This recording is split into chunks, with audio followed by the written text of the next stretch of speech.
Viktor, Jā. par apakšējiem skapīšiem tu tā kā esi parādījis, kādi tie varianti ir pārsvarā, jo viņi visi ir izvelkami, vai ne?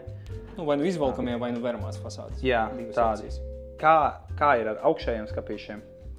Tur ir sekojošie atveršanas varianti. Tā kā viens variants ir veramās durvis, klasiskās, kad mēs vienkārši paņemam aiz apakšas, vai ir gadījumi, kad ir rokturi, un tad virinam šādi. Un citos variantos mēs varam izskatīt pacelšanas mehānismus, un tie mehānismi ir šādi.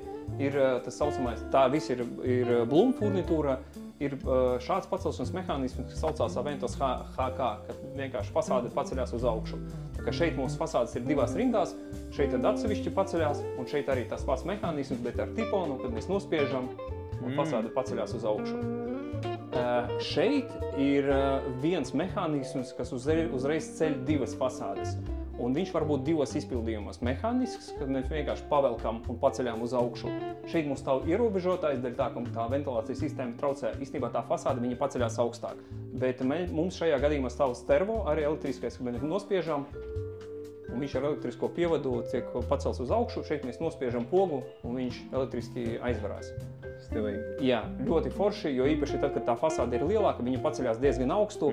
Arī, ja bērns grib paņemt kaut ko no apakšēja plaukta, tad viņš var nospiest, fasāde paceļās, pēc tam nospiest pogu un fasāde aizvarās.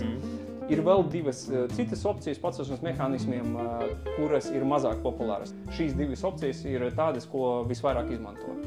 Kura tev pašam patīk no jām labāk? Es esmu liels fans tām Aventos HF ar servo. Lielākais mīnus, protams, ir izmaksas, jo elektriskā mehānisma izmaksas ir ap 400–500 eiro uz vienu skapīti.